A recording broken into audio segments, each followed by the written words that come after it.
Good. Hey, Rafi, could you put your email into the chat for me, please? Because I don't have you on the roster. Who? You. Rafi, Raffi. Oh. Yes. I'm sorry. What's the question? Yeah, can you put your email address in chat for me, please? It could be direct to me. I'm not familiar with Zoom. Where shall I put that? You'll have to on your screen there should be something that says chat, and you click on that and you bring up another panel. Okay. And then if you drop down and say to Steve, then go ahead and put your email address in the chat there so I can capture it. Because I don't have you on the roster. So Okay. Jim, 87UQ, go ahead, take it away. Okay, I'll see if I can share my screen here.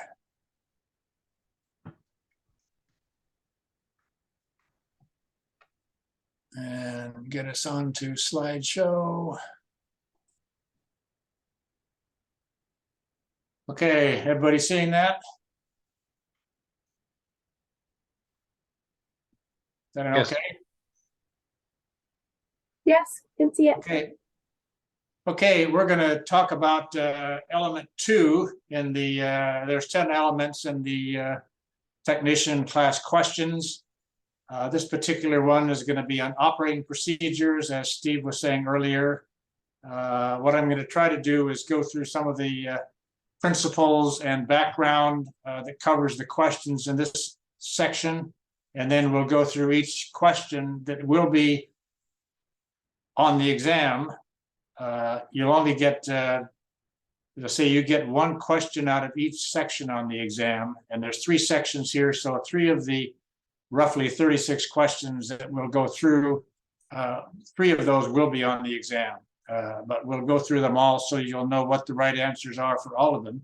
And if you have trouble remembering, then as Steve said, you can review section 2 in your book and, you know, remind yourself of what you'll need to remember for the exam. My name is Jim, Alpha Echo 7 AE7UQ. I live in Bellingham, Washington, and I've been a ham for about, well, discounting when I got a license and then use it many years ago, for about 11 years. So moving into what we're going to be talking about today, operating procedures, the things you, once you become a ham, things you need to know about how you operate your radio, something about frequencies, procedures, that sort of thing. First section, section A, is talking about calling procedures specifically, what we call repeaters, radio repeaters, which are radio relay stations that relay your signal. Think of those like cell phone towers and band plans. There's a lot of frequencies that amateur radios are allowed to use. How do you find them? How are they organized? There's a couple of questions on that. Specifically, there's several questions on repeaters. And a repeater, as I said, is like a relay station.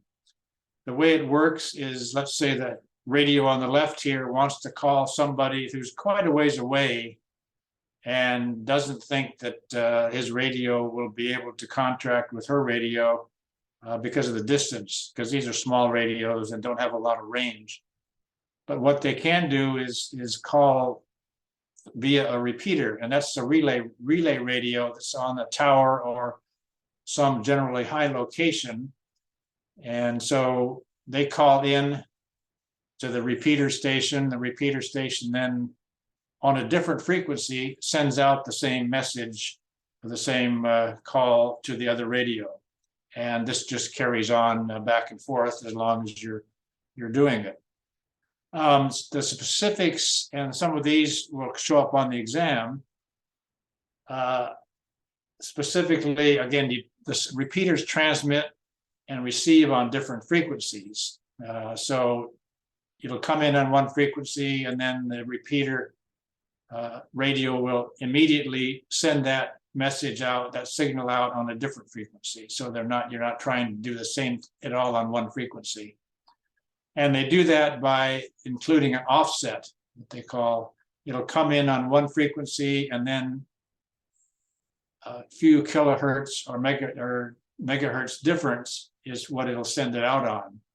The standards for the FM stations, FM frequencies we're going to be talking about here, and the ones that are primarily used by technicians when you first get your license, these are the range of frequencies you'll be using most likely, is 2 meter, that's the wavelength, 2 meters, a plus or minus 600 kilohertz, 1.25 megahertz or meters, plus or minus 1.6, and 0.7 meters plus or minus 5 megahertz. And the other thing that happens with a repeater is that the repeater just sits there and doesn't do anything. It's not running the whole time. But what you do is in your radio, there's what we call a subaudible tone. And you program that into your radio. And that tone alerts the repeater to say, hey, somebody's going to be calling you. And then that activates the repeater. And there's this whole list of subaudible tones that you can program into your radio. And if you look up a radio repeater on our website, otherwise I know there's a repeater up on Mount Constitution. You know, what do I need to know to get into that repeater, because that's close to me? Then it'll tell you, well, you have to come in on this frequency, and here's the offset, and here's the frequency of the CTCSS, what we call a continuous tone coded squelch system. And there's also a way to get into some repeaters, which is DTMF, and that's dual tone multi-frequency. And you do that by punching numbers into the little keypad on your radio or on your microphone. So that's another way to open up a system. There's an internet link system called IRLP that you use DTMF tones to get in on. And there'll be several, let's say, you'll see these terms come up when we go through the questions. One thing that you'll know, there's a difference in amplitude modulation and frequency modulation. You know, just in looking at your regular FM, AM radio, what's AM and what's FM. Amplitude modulation means that the amplitude, the heights of the waves changes, and the frequency modulation means the frequency changes. And so that's just sort of a graphical indication. Now, what we're going to be talking about in some of the questions, we'll talk about an FM signal. And that's the type of signal we'll be talking about today. And then the magic number, if you see a frequency or a wavelength, is 300. So it's 300 divided by what you've got, and that tells you what you're looking for. For example, in the previous slide, we talked about 2 meters, 0.7 centimeters, and 1.25 meters. So 300 divided by 2 is 150. And the actual wavelength for 2 meter, or the frequencies for 2 meters, is 148 to 144 to 148. And the reverse is true. If you say I'm on the 144, you know, by dividing 300 by 144, that's a little over 2. So that's in the 2 meter band. So this is a very handy thing. This is one of the first things I learned in studying to become a ham, is that this is very useful. After a while, you know which are which, and so you don't really need to mentally think about it too much. But it's interesting that for whatever reason, when people are on the FM bands, they talk about 2 meters, but rather than talking about 70 centimeters, they usually talk about 440. I have never figured out exactly why that is. Okay, we talked about bands. This is a good chart to get to know. I know in another section of the exams, there's a number of items that are on exam questions that you can figure out from this. But as far as what we're talking about is, if you look at the, there's 2 meters, there's 1.25. centimeter, 1.25 meters, and 70 centimeters. These are the three bands that you primarily look at. As I said, there's a lot of other details. For example, if you get up here and look at 10 meters, which is what we call a high frequency rather than very high frequency or ultra high frequency. And if you look at that, if you look at the little T here, that tells you what bands you can use as a technician. And you see all these bands on the right-hand side can be used by technicians. So once you get your license, you can use any of these bands. And in this case, the little yellow shows how you can use those bands. Anyway, so there's a lot of information on this chart, and some of it will show up in other sections of the exam. So let's take a look at the first set of exam questions. And again, we just learned this. What's the common frequency offset for 2 meters? Well, you have to know this, but we just learned it, plus or minus 600 kilohertz. You can, one of the things that's good to practice on, and sometimes if you take classes, the instructor will tell you, okay, just to make sure I know you know how to use your radio, put in a different offset. Most amateur radios will come with these built in. And so if you tell it such and such a frequency, you're going to do a repeater, we're going to program that into your radio, it'll automatically have the correct offset. And the offset can be plus or minus, and that depends on where the frequency is. If you think about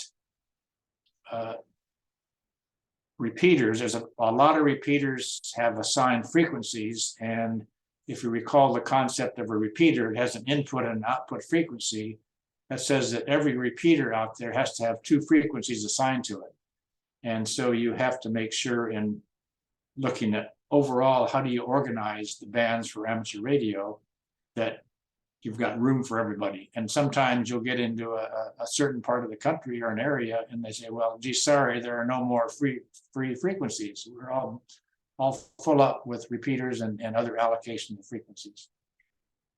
Okay, this is one you just have to learn, but you can use your 300 formula. 2 meter band. Okay, 2 meters, we divide 300 by 2, that's 150. Okay, so there's 2 possibilities here, 146.52 or 145.00. And you just have to know that the national calling frequency is 146.52. 446.00 does happen to be the UHF national calling frequency.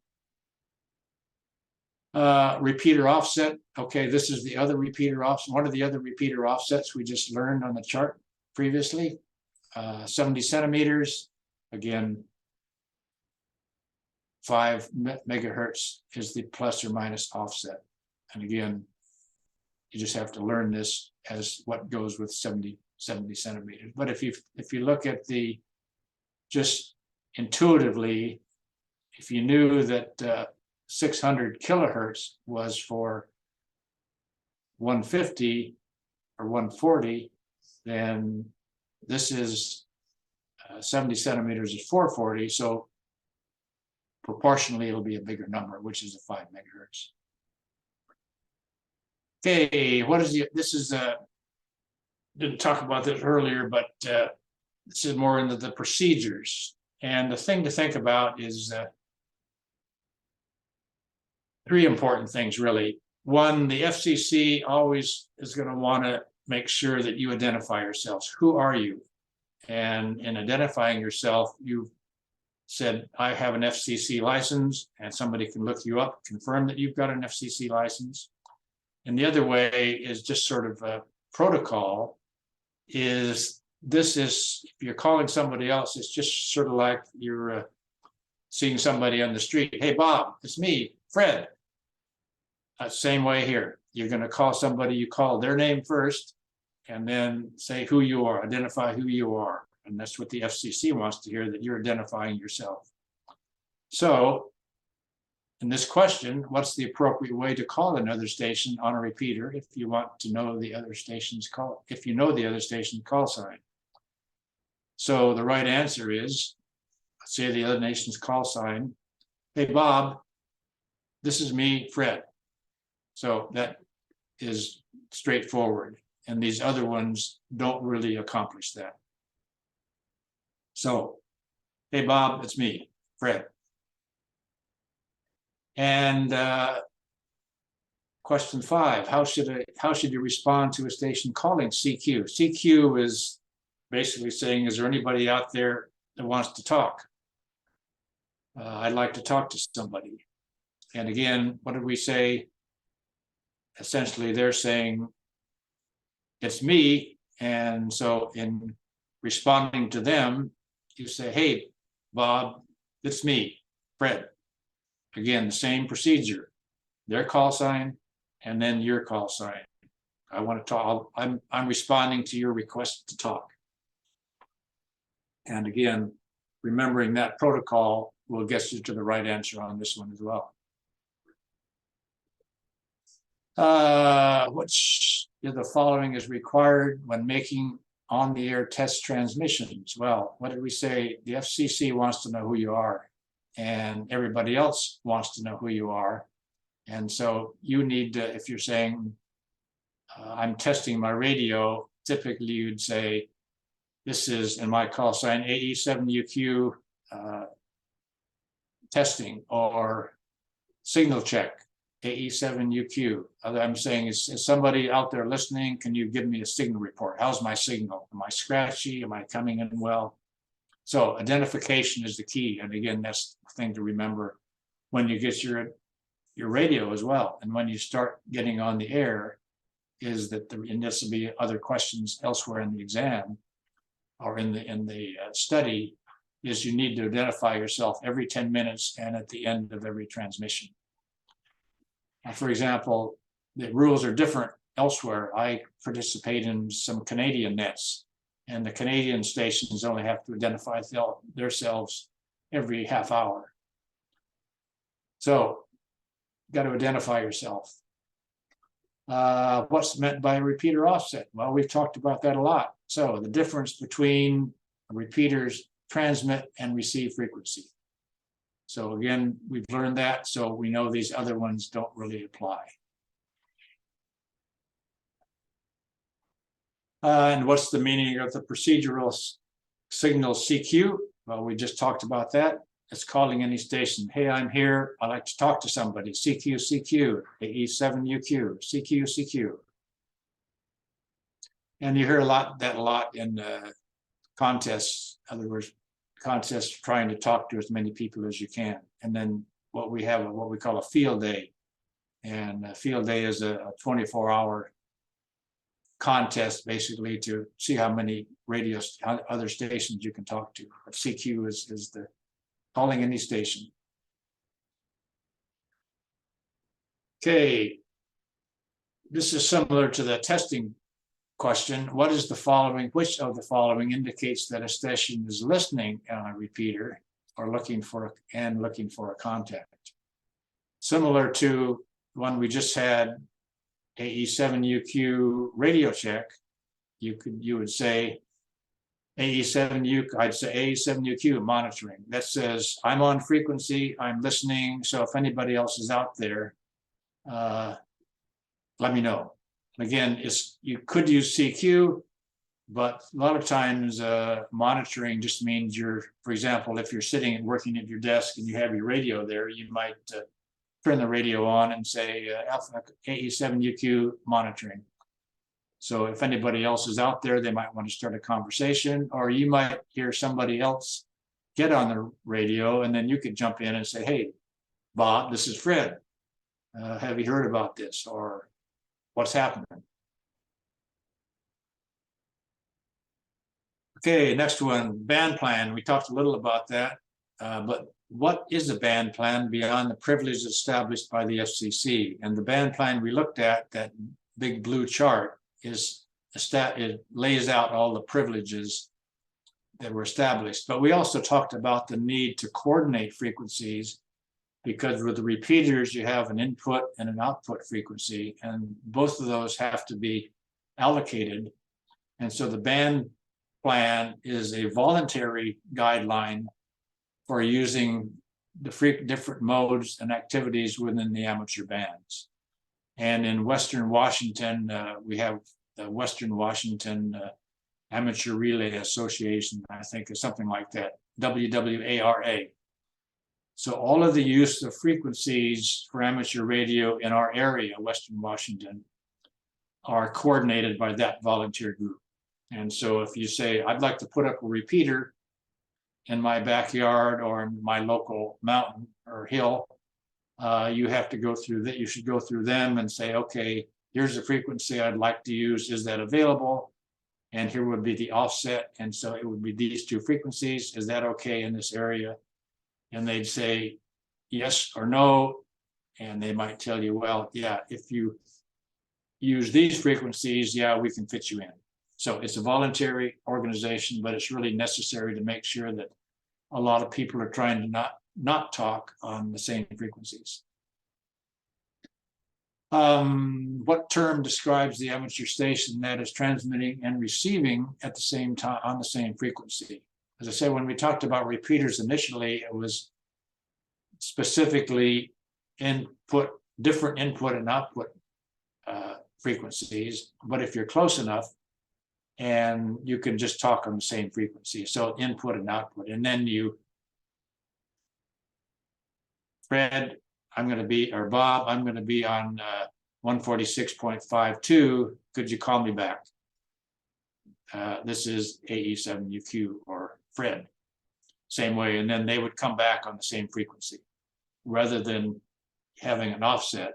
And sometimes on your little handheld radios, you can not figure out what's happening because you might want to talk to somebody on a simplex frequency, a simple frequency, no offset, no tone. But a lot of radios will automatically at certain frequencies put in an offset. And so when it puts in the offset, when you press the little button to talk, you can look at the screen and see that it jumps up the offset or changes the offset for when you transmit. And if it does that and you don't know it, then you'll find you think you're transmitting on one frequency and you're transmitting on another. And you have to go back and figure out how to fix your radio. And the last one in this section, I think, is what should you do before calling CQ? Now, this was good procedure. These are all good procedures, so all of these are correct. In other words, first listen. It's sort of like coming up to a four-way stop. You know, is there anybody else in the intersection? Listen to make sure nobody else is using the frequency. And then you're coming up and, oops, there's another guy about to come through. Well, you're sort of letting him go first. And in this case, if somebody is on there, are you going to be using the frequency, or I can find another one? There's another question similar to this.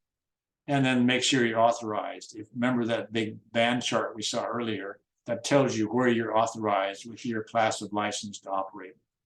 And so these are all things that you should do. The main ones are typically, well, depending on the radio, a lot of radios don't let you transmit outside of the amateur bands. And so you're covered in most cases there. Okay, so that's the end of section A. We've got two more sections. We talked about some of the operating practices, a little about the repeaters already, and then Q codes, and we'll get into those. Okay, continuing on.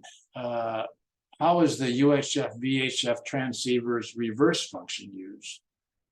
Now you recall on that chart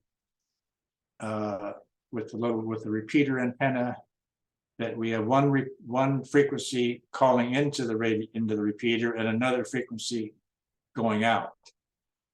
And when you press your push to talk button on your radio to activate the transmit, it changes frequency.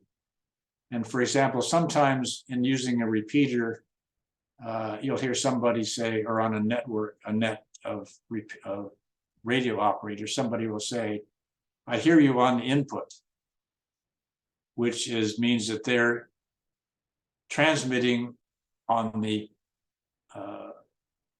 wrong frequency, basically. They don't have an offset. That happens if you don't have an offset built in to your radio. And so you're trying to send on the wrong frequency. And you can, again, some transceivers have a function that lets you, and then you can hear, for example, hey Bob, you're on the wrong frequency, you're on the input rather than the where you should be. We just had a definition of this earlier, the subaudible tones for a normal voice audio to open the squelch of a receiver. CTCSS is the one that's most repeaters use to open the operation. So CTCSS, and I always forget what the stands for. Okay, which of the following describes a linked repeater network? That's basically a network is the key, a network of repeaters in which signals received by one repeater are transmitted by all repeaters in the network. For example, in Canada, up in our area, there's what they call the Vancouver Island trunk. And so there's repeaters all along Vancouver Island. And if you get into one repeater, then you can be heard all along the trunk in other repeaters as well. So network, question says network and the answer says network. That's the easy way to know the right answer here. Which of the following would be a reason you are unable to access a repeater whose output you can hear?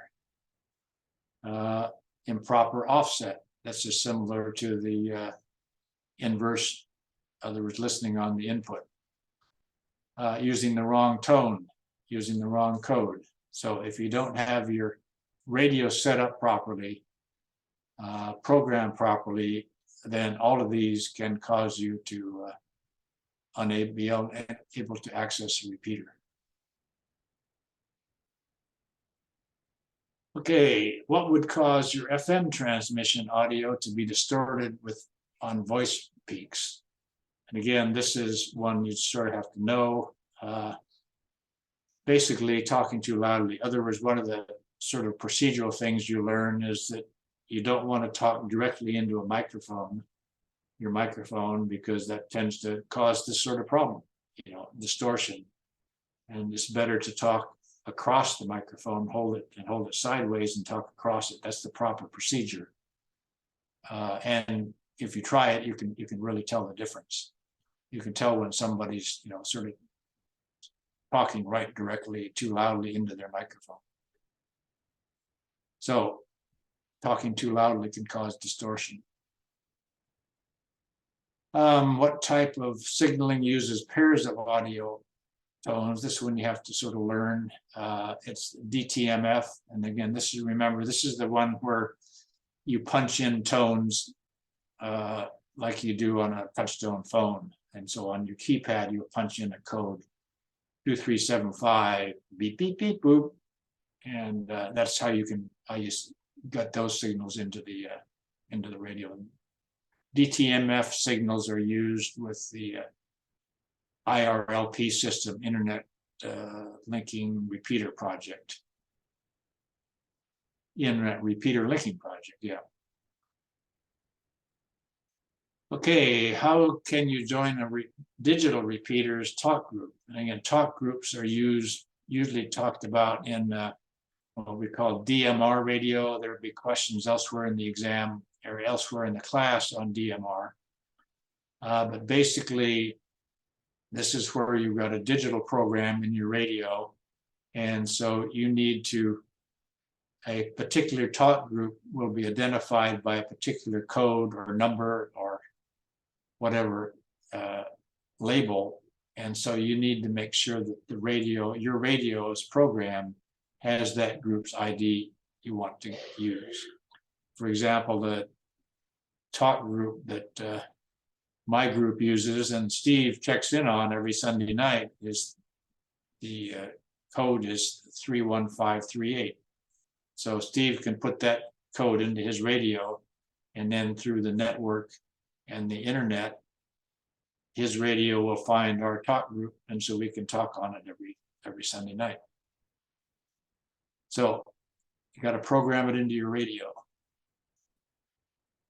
Which of the following applies when two stations transmitting on the same frequency interfere with each other? Again, this is another one. It's more analogous really to the coming up to a four-way stop.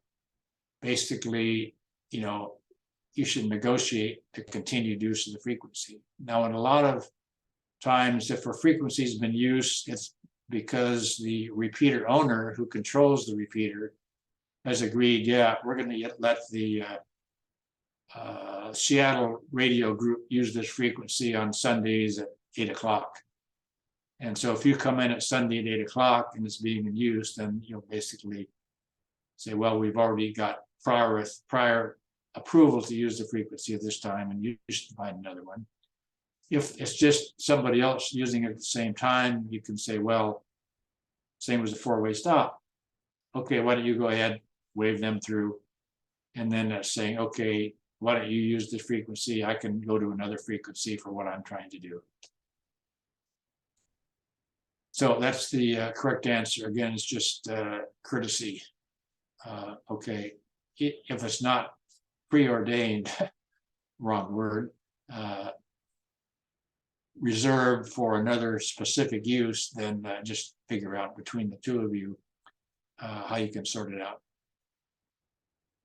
Why are simplex channels designed in the UHF, VHF band plans? Well, as I mentioned, every repeater requires two frequencies to be allocated to it. And so if you're close together and you don't need to use a repeater to talk to somebody else, then you can work on the simplex, just radio to radio, and that frees up the repeaters for other use.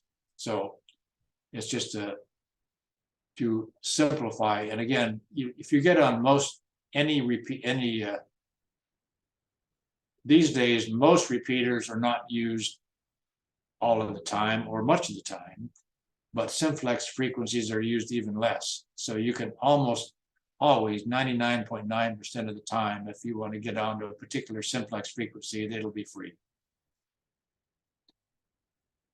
Q codes, we haven't talked about Q codes, but there's a few questions which we'll get to on Q codes, and just talk about some of the ones that come up quite a bit.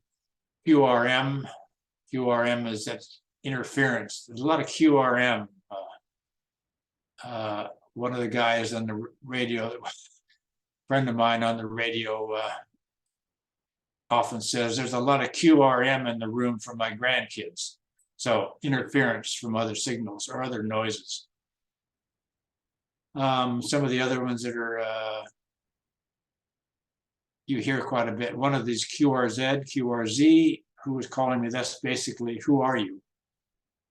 And there's a website, qrz.com, that you can use to look up, if you know somebody's call sign, either in the FCC database or in qrz.com, you can find out who they are. Oh yeah, AG7GQ, that's Bob, and he lives in Bremerton, Washington, just by looking it up on one of these sites. QSL, that means you've received and understood the contact. QSO is just any contact. A good QSO today. QST, a general call, and the Amateur Radio Magazine is called QST. In other words, with a message addressed to all amateurs. QSY is one you hear a lot on the radio. When we talked about what if you get in two people wanting to use the same frequency, one will often say, okay, I'll QSY to 44652. And QTH is another one you hear a lot, is what's your location? Where are you? What's your QTH? So let's go and see if we can remember the ones that I've talked about as they come up in the exam. What Q signal indicates that you're receiving or interference from other stations? QRM, interference. What Q signal indicates that you're changing frequency? You just talked about that. QSY, I'm going to another frequency. Or sometimes a net will try one frequency and then to test another frequency. Okay, everybody, QSY to the Mount Baker repeater. Color code, this is not a DMR question, but it's similar to the question we had about talk groups. Color code is part of the programming in DMR radios, and it's somewhat analogous to the CTCSS tones. In other words, it helps identify in the system where to find that particular talk group or band or whatever. And so it established a group of users is the important thing here, group. What's the purpose of a squelch function? Squelch, you can think of squelch as sort of a filter. And each is generally located on the same knob as your volume knob. And so generally the top knob will be the volume knob and the sub knob will be the squelch. And if you turn the squelch off, you hear everything. It's a lot of hiss, noise, and then what the squelch function does is you turn it up and it'll filter out all the noise so that only you'll hear the strong stations. So the answer to that is B. It mutes the receiver audio when a signal is not present. In other words, when you're just hearing noise, it screens out all that noise, but you will let all the important or the more powerful signals that you're wanting to hear get through. Okay, last section, section C. Topics that are covered here: public service, nets and traffic procedures. These are different types of procedures, and then a little about the phonetic alphabet. Public service groups. There's two primary public service groups that amateur radio operators can get involved in. And one is RACES, Radio Amateur Civil Emergency Service, and that comes out of the old civil defense. And this is typically, it's going to be supported by a municipal organization. I'm a member of the Whatcom County Sheriff's Office, ACS, Auxiliary Communication Service. So it's supported, and we support the Whatcom County Sheriff's Office Emergency Management. Similarly, the city of Bellingham, where I live, there's also a Bellingham ACS, and that supports the city of Bellingham Emergency Services. And then there's also organized under the ARRL, the Amateur Radio Relay League, the National Organization for Amateur Radio, what's called ARES, or Amateur Radio Emergency Service. And again, both these groups are amateur radio operators volunteering for public service. In other words, how can we help out the public services and other non-governmental organizations, whoever else that might need help, and the emergency services, particularly when there may be a major disaster, cell phones don't work, other things are not working. Radio can usually fill the void there, and that's what these organizations are set up for. Radio nets and traffic. We'll talk a little, there's some of the questions about this. A radio net is the network of stations exchanging messages, usually with one station directing traffic, what we call the net control operator. And that station is sort of like, if you think of it as a board meeting, that station is the chairman of the meeting, and so is running the meeting. Nets Radio nets can be social. We participate in a big, it's one of the largest VHF nets in the world here in Canada. We're just south of the Canadian border. And that's basically a chat room exchanging information. But there are also emergency nets, and emergency nets are those that are set up in a disaster to support emergency services. And so that's what we in the emergency services, the ARES and RACES, ACS practice all the time, is how do we operate? Do our radios work? Can we do what we need to do? Practice that so that we can be pretty confident that they'll still work in a real disaster. And then messages, message traffic is messages. And these can be either voice messages or digital messages, sending digital traffic over the radio waves. And in some cases, you might use a radiogram. This is one that the ARRL developed and uses in some cases. With respect to a question, there's a question on a preamble. Preamble is this first line here, and it tells you what it's all about. How can you identify this?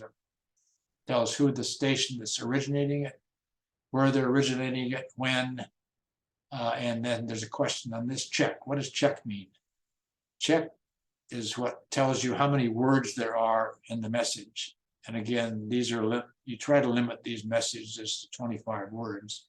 And you can see in this case, there are 12 words in the message.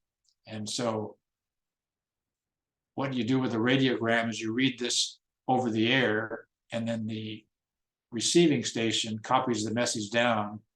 And if they remember the preamble, check 12.